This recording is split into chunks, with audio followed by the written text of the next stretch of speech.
Welcome to Beta Talk.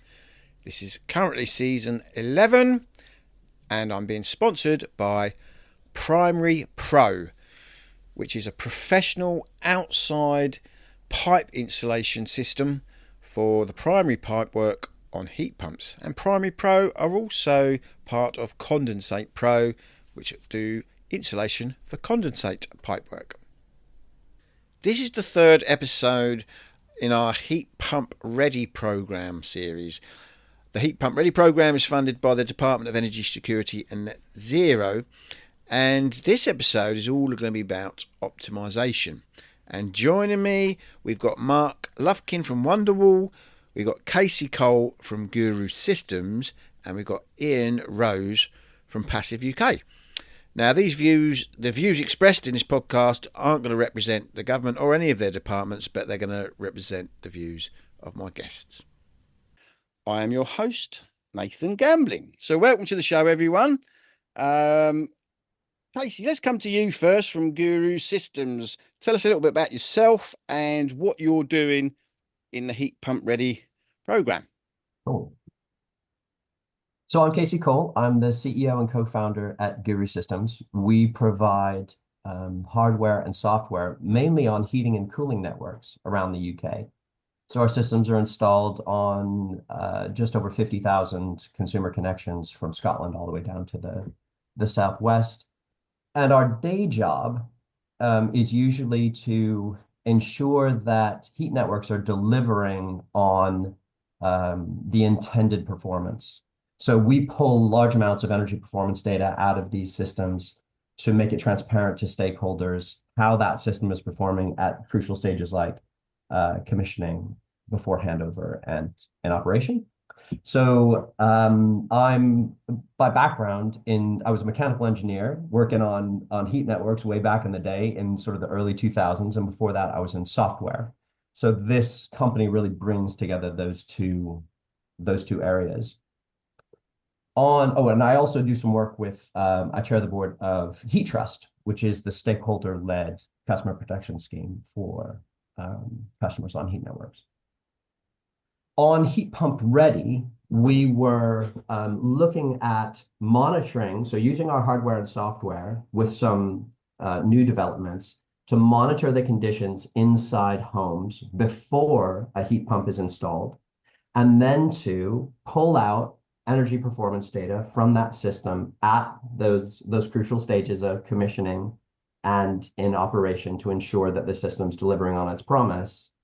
And then the final piece of the puzzle is speaking to the electronic controller inside that heat pump to find out what it knows and then enable the remote reconfiguration of that heat pump by the operator.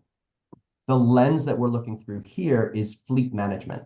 So rather than individual householders with their own heat pumps, we're looking through from the point of view of folks like social landlords or large energy companies who might be providing fleets of these devices and need to manage them as such. That all sounds super exciting, and I like you and I will have to discuss in the future all about heat networks, because obviously that's a big topic in its own right, isn't it? Mark, we haven't seen each other for a while, have we? What's going on in your world? What are you doing with regards to this Heat Pump Ready program? All right. Yeah, so quick intro. Mark Lufkin, the Chief Product Officer at Wondrwall, and it has been a little while, but I'm very happy to see you again, Nathan, or talk to you again, let's say, put it that way. Yeah, just sort of my background really is as a computer engineer, IT guy. One of my very first jobs was putting tech into cars, and technology, if you go and look at it over the last 30 years, technology has improved the efficiency, the comfort, and how cars work. You've got sat nav systems. I used to wind up my windows many years ago. If I look at homes, the technology hasn't moved along in the same way. It hasn't contributed in the same way. So really what I'm passionate about is using technology to make our homes more comfortable, more efficient, more secure, safer for people. And specifically in this case, it was around the efficiency of the home. Wondrwall is about home energy management, so a technological solution for delivering net zero homes using intelligence, AI, computers. And we have traditionally done that with infrared heating, direct electric heating, where we basically shift the consumption of energy for heating and hot water to use solar to reduce costs. And if there is insufficient solar, shift it to go and use off-peak energy to keep the cost down. The project here was about doing the same thing with the heat pump. So controlling that heat pump to shift when it's consuming energy to maximize the use of solar and the use of off-peak energy if there isn't solar available. And the goal would be 80% reduction in the energy running costs of that home. Thanks, Mark. And Ian, we met a little while ago as well, didn't we, on a Zoom call? Because your parent company is just down the road from me in Bury St Edmunds, isn't it? Well, yeah, there's stones throw from where my brother lives, actually. So just tell us a little bit about your project. So Passive UK, we are a provider of smart controls for heat pumps. We've been controlling heat pumps for probably the best part of 8 to 10 years, trying to understand them, understand the people that use them, and understand how to get best outcomes for those people that are using them. We launched a new product this year, the Passive Smart Thermostat, which has taken all of that learning and wrapped it into what we think is a great product for a heat pump user. The project was looking at how do we future-proof that product and make sure that the benefits are available to all. And there were 3 primary areas of focus. So one of which is fairly mundane. Our existing product is you can either use it internet connected or non-connected, but the internet connection requires a wide Ethernet connection. That's a bit of a pain in the neck. So we want to add some functionality to make that simple with Wi-Fi connectivity. Fairly straightforward. But then we also have situations where we have consumers that don't have any connectivity. And that's fine, it'll work just fine. But of course, some of the benefits that we all talk about, advanced weather optimization, tariff optimization, future value through demand response services, those things are hard to deliver without an internet connection. So we wanted to explore the opportunity to provide a connected services capability, essentially some sort of mobile communications capability within the controls so that every home has the opportunity to benefit. And finally, how do you maximize those benefits? Well, we know that the direction of travel in the energy industry is that the data that we're going to need to get to the likes of National Grid, if we want to trade flexibility, requires us to get smart meter data. So we wanted to also enhance the product so that we could talk directly to the smart meter to get that data out in order to use that data to deliver best value to the consumer. So to sum all that up, we want to make sure that anybody can use our product anywhere and nobody's going to be constrained as a result of the situation they find themselves. So if you're not a connected home, you still get the benefits. If you're not a tech-savvy home, you still get the benefits. That's what we're hoping to achieve.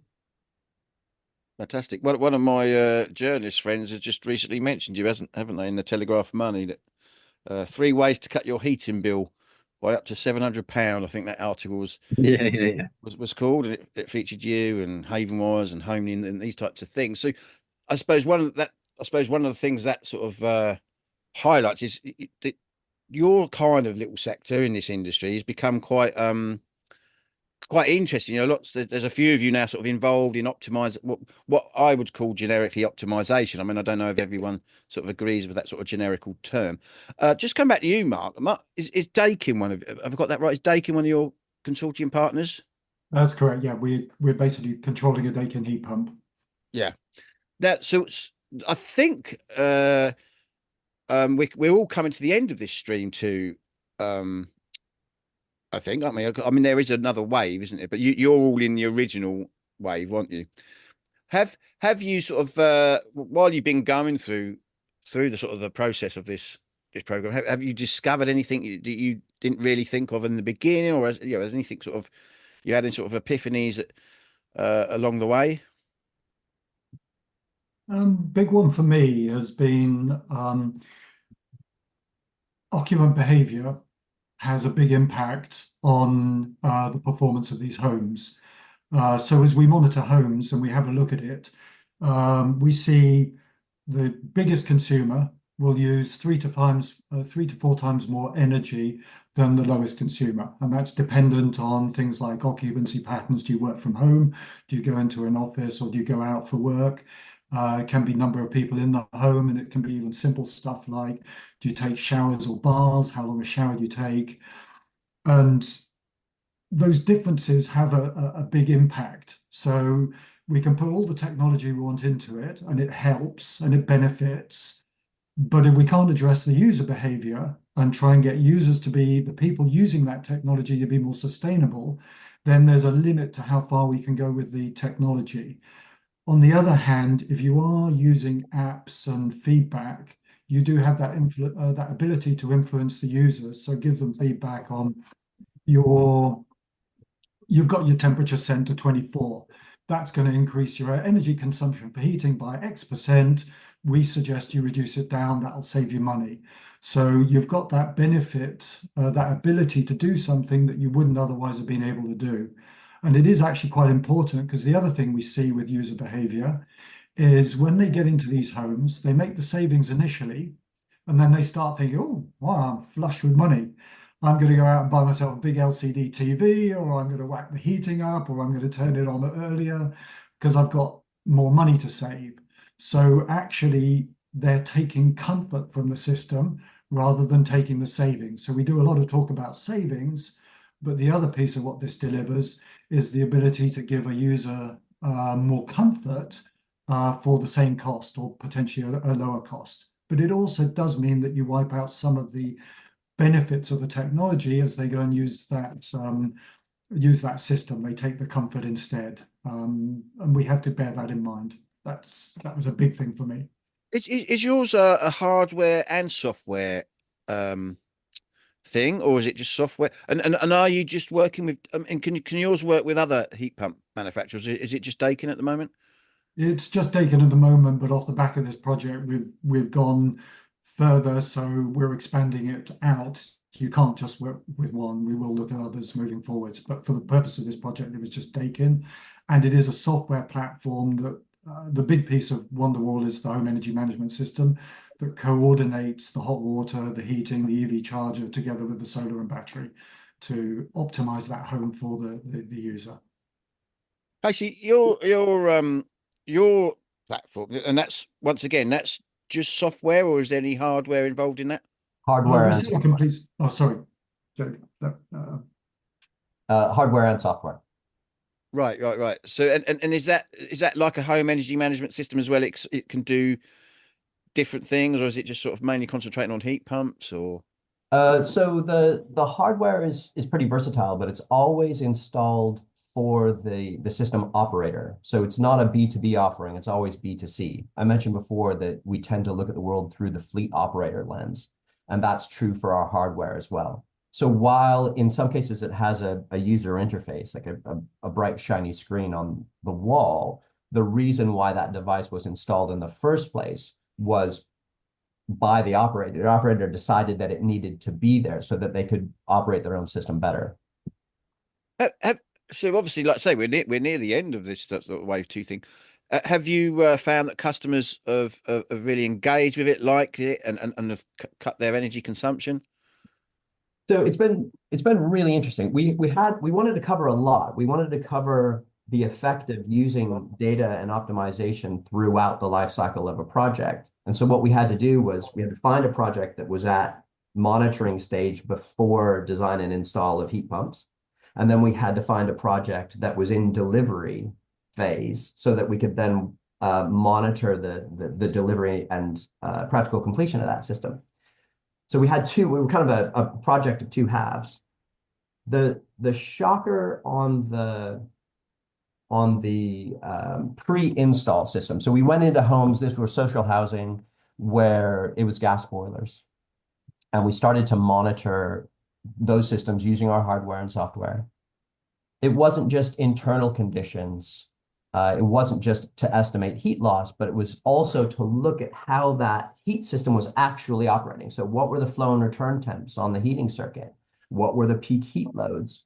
What was the effect of those return temps on the boiler? And I mean, perhaps unsurprisingly, what we found was none of those gas boilers were condensing. The return temps were the delta T was tiny. So if it was going out at 82, it was coming back at 78. The flow rates were uncontrolled. The heating circuits had never been balanced. And there were similar effects in homes where there were cylinders. So those weren't performing very well. We encountered a pretty limited appetite among people for that to be made better. I think the disruption that they assumed was going to follow was a bigger concern for them than perhaps balancing radiators. It's a tough concept to get across. What you might save if your boiler starts condensing, you can put it in pounds, but people seemed to be very reluctant to kind of incur that disruption. That was a bit surprising. Then in operation, when we started to pull energy, in the case of operation, what we did was we worked on an ambient loop project. So this is a whole bunch of networked heat pumps. You've got one big air source in the energy center or on the roof, and then you've got a lot of little heat pumps in each dwelling, effectively stepping the temperature up to something suitable for space heating and domestic hot water. So we started to pull all that data out across the whole ambient loop network, but particularly when looking at the dwellings, we found a huge variation in how those units were performing. We found, in some cases, very, very high flow rates, control valves that perhaps weren't doing what they should have, and creating conditions inside that heat pump that weren't optimal. When we took that back to the stakeholders, there was a lot of scratching of heads. There was a lot of guesses about what might be going wrong, but no real definitive information. So I guess the second surprise for us that's come out of this project, I think it's a pretty valuable learning, is that the engineers put the design on paper, the manufacturers got their spec, and they're very happy to provide the kit. The commissioning engineers are going to go through following a checklist, probably.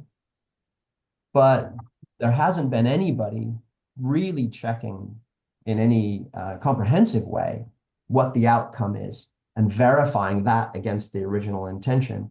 And as a result, you get a really wide variation in real world performance. Mm. Mm.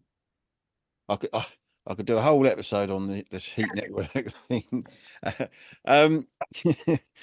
Ian, your technology's been around quite a while. Obviously, I know some engineers that are using your technology. And going back to a similar question I was asking Mark, can all heat pump systems use your technology yet, or is it limited to a certain few? And if it is, why is that? And what's yeah, so I mean, we're probably up to about a dozen different brands at the moment, and it's interesting. You asked Mark what was a big revelation. I think one of our big revelations is just the enthusiasm we've encountered actually from the heat pump manufacturers and their willingness to cooperate, collaborate, and work together. I think there's been a real shift in the last few years on that front as they've realised that this space is going to change at a fair old rate of knots. And I think, as Casey's just described, as soon as you shine a light on something, the truth is revealed. And we've gone into exactly the same thing. We've gone into loads of homes, and you can almost guarantee you're going to get exactly what Casey's described, a huge range of different operating capabilities. And you start to connect these things and you start to get data out of these things, and it opens up a whole world of learning. And that's going to be unlike that boiler market where nobody has a connected boiler advising them whether it's condensing or not. I think the heat pump market is going to be different. I think there's going to be a lot of data around, and people are going to be able to see and understand the performance of their systems, and that makes it a very different world. And as as we always describe, those things are also going to be dynamically interacting with things like energy markets. So really different. And I think they recognize there's a whole load of capability that they don't necessarily have under their roof that is required to make that happen. So it's been great to have such enthusiasm from the manufacturers. At the moment, our product, there's a bit of work we have to do a specific integration with each of those manufacturers. We will have it. This is all a specific Modbus connection. We'll have a version out next year that will work with any heat pump through standard relay control. But the deeper the integration that we can do, the greater the value that we can unlock. So that's the path we're traveling down. And I guess from our perspective, we're looking forward to the day when, standards are introduced so that we've got a common interface that we can talk to across all heat pumps. That's where we should be headed in order to take some of these barriers of integration away. Is that something you'd all agree with? Would you like to see all heat pump manufacturers using this common interface protocol? Would that be helpful for all the sort of people in your space, or is it not an issue? We've certainly made the integration costs go down and simplify things. The problem with standards is they tend to be a single common level. And as Ian just said, if you want to go and really truly optimize a heat pump, you're trying to get down into the real guts of it and control different things. So whether that standard will allow you to control everything you need to be able to control to get the absolute optimal performance out of it, that's another matter. But yeah, standards would certainly make the integration cheaper and quicker, but there'll be different levels of performance. And this is something I've seen through all of computer systems. It's always been the same. Standards work to a certain level, but they don't always give you everything you want. Standards are great if they're the right standards. Yeah. It feels hard. So we've been through the same thing as you, Ian, in having to integrate via Modbus, and every time you're trying to integrate with a different device, you have to learn its dialect. You have to learn all the things it knows and how it wants to be told how to change its configuration, for example. If that were all standardized, it'd be fabulous. But having lived through something analogous in the way that heat meters and cooling meters talk to the outside world via MBus, that's a standard. And yet, every time you want to start using a heat meter, there are quirks in there. Yeah. That, again, it's like a dialect that you have to learn to speak. So there's always some integration work that's required. Well, it's driven a little bit by innovation. Some of these people, the heat pump manufacturers, are trying to do something a little bit different to differentiate their product, to make it a little bit better, and that adds those quirks. It's almost always going to happen. I don't see how you can get around it. Yeah, that's a good point. Could I just ask you all, just from a listeners, are you all using technologies that can look at the tariffs and the sort of the agile pricing? Obviously, that's something that gets discussed now, as part of something, this optimization thing. Mark, does yours do that? Yeah, although I like to think of it as a wholesale tariff rather than a specific manufacturer's tariff. But yeah, we're big fans, and we look at wholesale tracking tariffs and half-hourly tariffs. And Katie and Ian, do your technologies do this? So in the spirit of B2B, we would do that at the server level. So we in some cases would hit an organization's API, so the rules for interacting with somebody else's servers, to pull that data down and take action on that basis. But it's not a question of individual consumer tariffs going into the device. My answer is the same as Mark. Absolutely, we'll optimize against tariff, but there's a whole load of extra value out there that we would want to go and grab on part of the consumer. Now, I'm talking to three gentlemen who are obviously very technical in this software world, and I just want to make sure my listeners sort of understand some terminology. So, Casey, you mentioned something called Modbus. Are you able just to sort of elucidate and describe what that actually is? Sure. So Modbus is just a way of getting data, usually over a wire, between two devices, and it's been used for years and years. It's used by lots of different bits of kit. It tends to be built in to things like heat pumps, whether or not it's used. It's also built into other things like heat interface units and other bits of kit that you would find on energy systems. So if you want to talk to these devices, if you want to ask them what they know, or if you want to change their settings, then one of the most straightforward ways of doing that is having a wired connection into Modbus terminals to do exactly that. Brilliant explanation. Now you also you mentioned about your monitoring flow and return temperatures. Yeah. Are you using your own sensors for that, or are you using the sensors that are inside heat pumps? So there's a mix. It depends on we have to work with what we find on the site. When we were doing monitoring before heat pumps had been installed, then we found that the cheapest and easiest way of getting all the data that we wanted was actually to put a heat meter on just downstream of the boiler. And that gave us our flow and return temps and our flow rates. It also gave us peak loads in terms of kilowatts, kilowatt hours consumed, cumulative volume, et cetera. So we had lots and lots of data that we could get out of a reasonably cheap device. The problem, again, was disruption. You'd have to cut that in order to get that data. Now, that's the price for accurate data. There are other options that don't require cutting in, but they are not as accurate. And in these particular cases, we had buy-in from the housing association, so that's what we went for.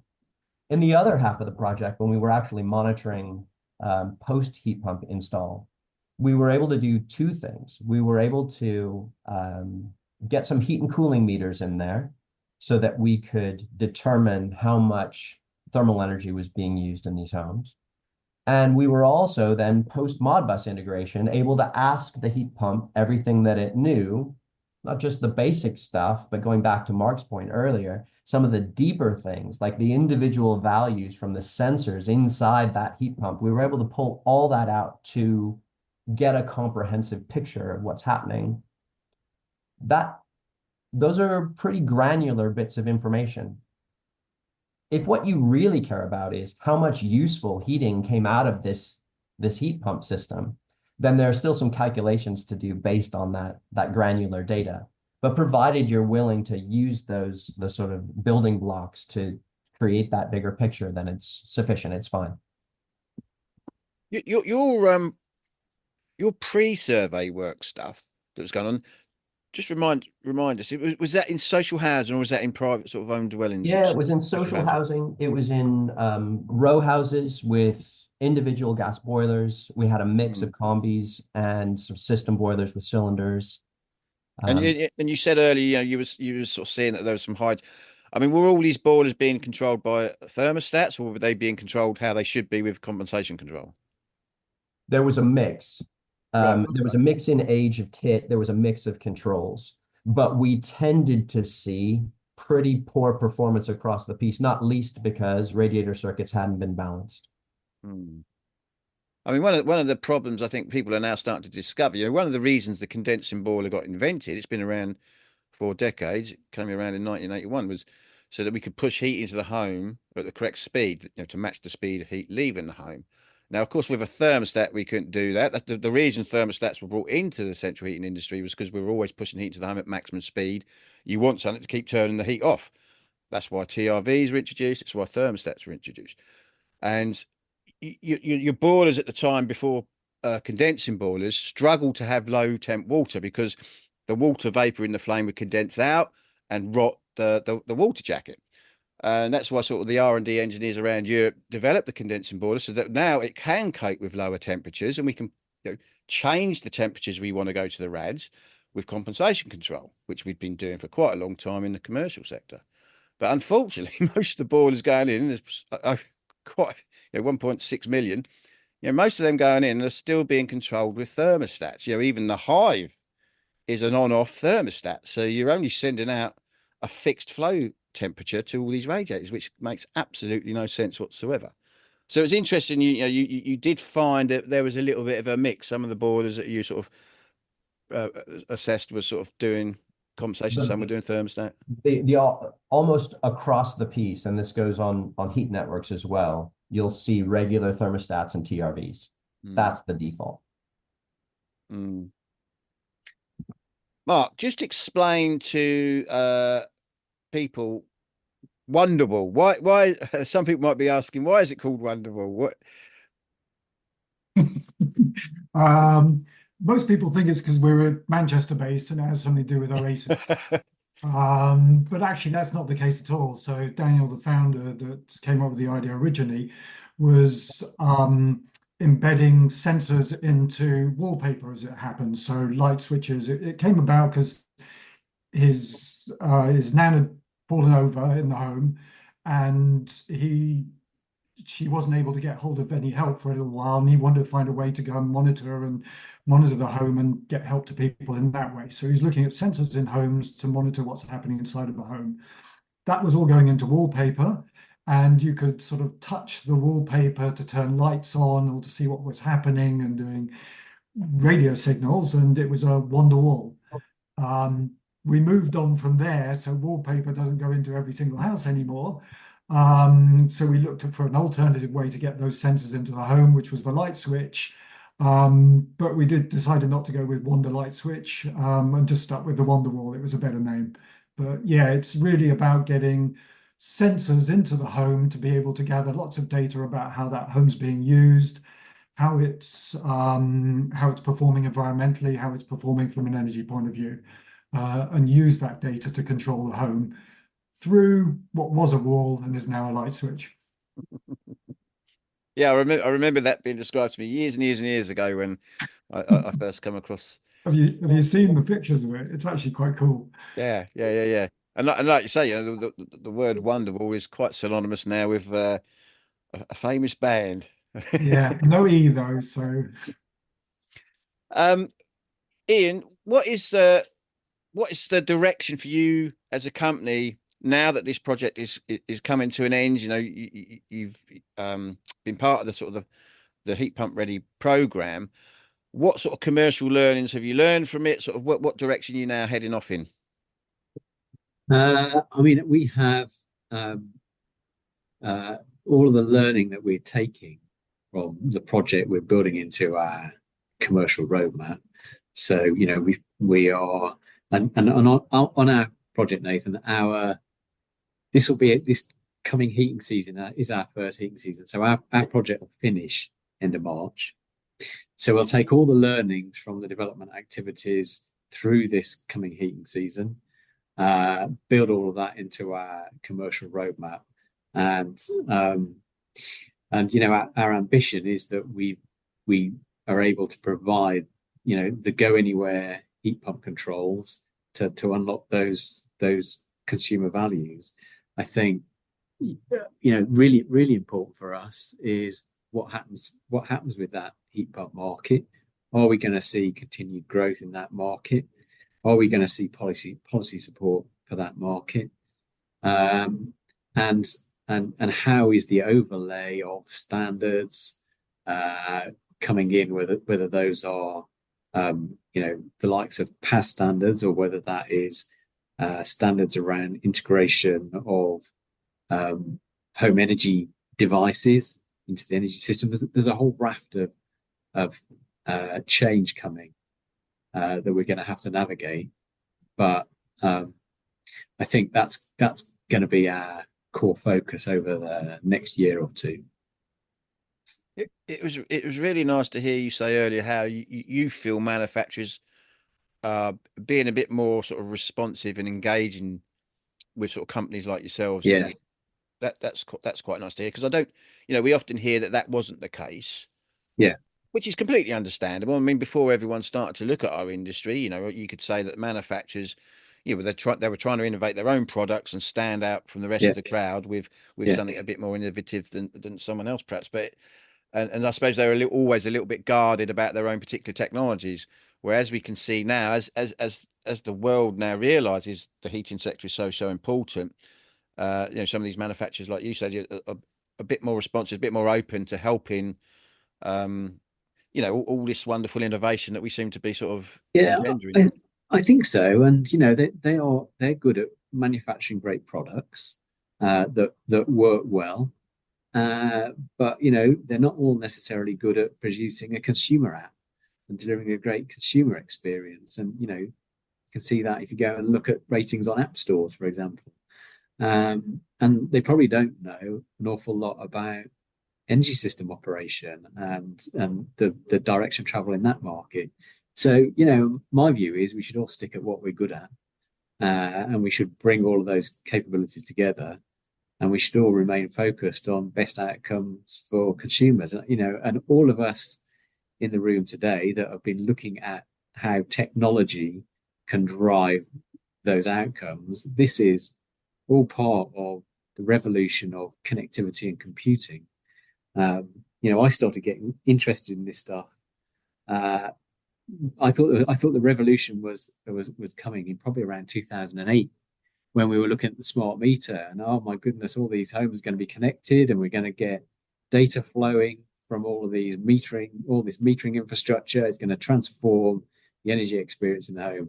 I mean, it hasn't quite happened that way just yet, but I think by the end of the decade, the energy experience in the home will be very, very different from what it has been traditionally. And to get the most out of that, it's all about applying these new computing and comms technologies in order to achieve that. And of course, computing, AI, and all this wonderful stuff, the stuff that we're doing today, that'll be completely different by the in the next 5 years. So the rate of change is only going to increase. Can I add something to that, Nathan? Of course you can. So Ian, just building on your point, I completely agree that it's that the increase in connectivity and rollout of computing, we're able to do more number crunching, whether centrally or at the edge. I think another key ingredient to the success of this that you've hinted at is interoperability. This idea that different folks in the value chain are going to be good at different things.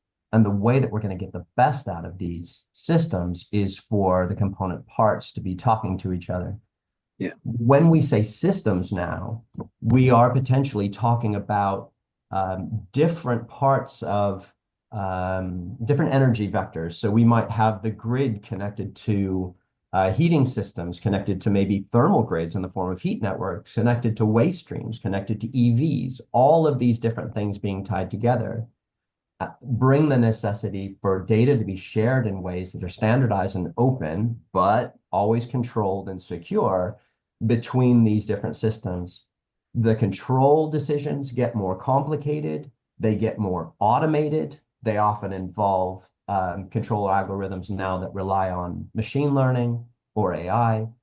All of these things have to rely on standards of interoperability. That means that the folks who in the past have wanted to do everything themselves, and some of the manufacturers have fallen into this trap, I think they all initially thought, hang on, this is a data gold mine. And we're going to build the app, and we're going to control the relationship to the consumer, and it's all going to be us. We're going to be one massive vertical. But some people, frankly, are still in that headspace. But increasingly, I think what's happening is that they recognize the need to split that vertical up to allow the interoperability between the pieces. That's really interesting. It was Dyslexia in Engineering Day yesterday, and I am dyslexic, and I want to say that word, but I know that word is one of the ones I struggle with. So this whole this thing about interoperability, I think I got it right there, didn't I? Yeah. I would argue is not just about technologies as well. So if we think in system thinking, social groups are systems, and this thing of interoperability is important with them. And it's something I always, I'm very well known for this. I mean, I've done some LinkedIn posts about it today. We have to really engage with probably the most important social groups, which is your consumers, people living in the homes, and the engineers at the coalface putting this stuff in. And I often see lots of entities saying how important that is, but then not actually doing that and engaging with the engineers as much as I think they should be.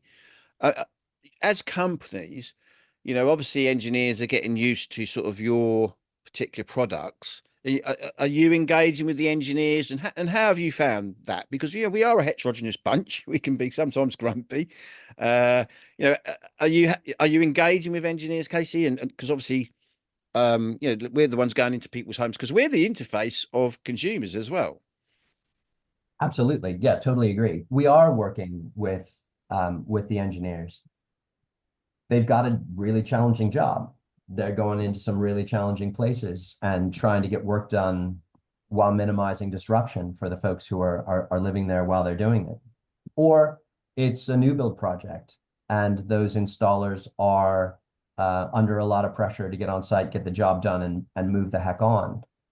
So yeah, I think it's an underappreciated point of view. The easier you can make their lives, the better. I think what's a big challenge for those engineers is the lack of standards. We've touched on this already, but the lack, particularly around performance standards, means that the definition of done on an install is not the same for everyone, and it needs to be. We actually had 2 heat pump ready projects in the early days, and the second one was a verification tool for demonstrating using measured data whether or not the install had been done to a sufficient standard. Everybody agreed it was a great idea. Everyone we talked to said, yeah, that's brilliant. We definitely need to do that. And where it fell down was on the commercial side. There are no standards requiring anybody to do that. Because it's not required, it tends not to get done. So while everyone agreed it was a good idea, when it came time to determine who would actually pay for this thing, everybody looked at everybody else, and nobody had it in their package to cover it. So I think that sometimes the engineers, the installers, they want to do better, but the standards aren't there to back them up to make it necessary for them to do that better job. That's super interesting. I mean, it's interesting because, like I said earlier, we were a heterogeneous bunch because you've got different types of install. I like to call them engineers, but I get told off for that. Like say with new builds. So a new build is a completely different thing to someone going into a home where occupants already live. In the new build sector, you're right. Often it's done on price. You've often got a contractor that's using lots of subcontractors. And it's about speed. They want you in and out as quick as possible. And you haven't got any sort of relationship with anyone living in the property yet. And that can have some bearing on how well equipment is put in because there's no one actually in the property yet. So yeah, that's really interesting. I mean, Ian, do you engage with installers? I mean, I presume you sort of have some sort of customer service sort of situation because they're putting your kit in, aren't they? And obviously you're chatting with them all the time. I Yeah, imagine. you can't overlook the importance of the installer. The installer is the gatekeeper of the consumer, and if you can't deliver a great installation experience, you know what's going to happen. You're never going to get through the door in the first place because they're not going to promote your product. So you've got to deliver a great installer experience. You've got to deliver real benefit. I mean, what we try to do with our product is make it simpler and quicker to install and commission the system with confidence. And if we can do that, that's a great start. And then the follow-on to that is once that installer has left and the consumer has got that heat pump and they've got to live with it, the consumer gets a great experience and doesn't need to ring their installer to find out A, what the hell to do with it, and B, to ring him and say, well, it's not doing what I think it should be doing, so you need to get back here and take a look at it. And so, we're trying to hit it on both of those fronts, so that installers are going to think that, well, that's a great product in terms of my productivity. I get more done, I get my jobs done quicker, and I have fewer callbacks. That's a measure of a great outcome for everybody involved. I mean, our experience of working with installers, exactly the same as you get such a broad range of capability and competence. It's an easy trap to fall into that you design a product for the competent installer. That would be fantastic, but that's not the world that we live in, right? You've got to try and build a product that will work for pretty much any installer. Try and make it as simple as possible for them to use it. And if you don't get that right, that just causes you trouble down the line. Can I add something to that, Nathan? Mm. I agree with what Ian said with that. It actually comes down to the consumer experience at the end of it. So our experience of it is actually installers, they are a mixed bunch. Some of them are capable of doing what we need to do, but a lot of them aren't. And it's new setting these things up, connecting them to Wi-Fi. What we would call our commissioning is a bit different from electrical commissioning. And we've found the mix is so different there that actually the keys to giving that great consumer experience are making sure it's all connected up and ready to go when the user first moves in, and then onboarding that consumer. So explaining them how this works, what it's doing. Even if we're doing everything for them, they want to understand what it's doing, how it's working. So if we're saying, for example, go and use one of these smart tariffs. Why should I be using the smart tariff? How's the system helping them? And we've found that actually doing that onboarding, helping the consumer, walking them through it is really critical. But it's very hard to get an installer to do that. So we tend to do it ourselves, just due to that broad range of different people that are installing the kit. Do you sort of kind of get involved with helping train the engineers that may need a little bit of an uplift in sort of the level of understanding with this stuff, or do you just go in and commission it to sort of how you need it to be commissioned? Or It's a combination. We give them design diagrams and tell them what needs to be done to install it, and they're always a little bit nervous initially because it's new, and they go, well, we haven't installed this before. What do I have to do? So you have to talk them through that. But it's really just once they get the hang of it, they're happy with that. But we've found that commissioning the consumer side, it's so far we've found it's better to go and do it ourselves. Ultimately, I'd like to get people up to the right level, but we're not there yet.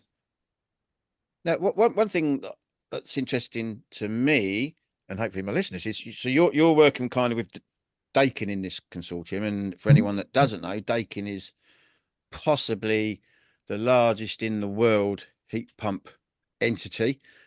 I imagine it's between LG and Daikin. It all depends. I mean, I think Daikin have the Indian market, and it all depends now who gets the African market, who becomes biggest out them two. And I know Daikin really well. My family have been installing their stuff for nearly half a century. So the first radio station, I think, in the world that would have had their VRV system in would have been Classic FM, which we put in back in 1991 for its opening in 1992. But Daikin are very well known for air-to-air systems, and air-to-air systems are cheap technology. The stuff you're developing, can that work with their air-to-air systems? Because I think people are now starting to realize air-to-air systems are going to be an option for certain archetypes of homes, like some of the chalets we see in social housing that have got storage heats, for instance. I mean, I can go out and buy three separate 4 kilowatt mini split systems for less than what I can buy a premium boiler. I can buy that for less than 2K, and a premium boiler is going to cost me more than 2K. So some of these air-to-air systems are very, very cheap because the technology's been there a long, long time. People think heat pumps are new. First heat pump system that went into the UK building was in 1928. We didn't even have methane being shipped to this country till 1959. So heat pumps have been around heating buildings long before we had natural gas boilers in this country. It's a very, very common technology. It's ubiquitous all over the world. And like I say, you're working with the biggest player. Is your technology going to be out? Do you guys talk about things like that? Because obviously we mainly concentrate when we're talking about heat pumps on air to water systems. Water being the sink system. The emitters have got. Do any of your technology, are they going to be able to sort of communicate and do this fancy stuff optimized for air to air stuff? Good question. Right at the moment, it's air to water, and that's it. And we've stuck with that, and really all of the conversations have gone around that. But there were some discussions around air to air, and there's a couple of reasons for it.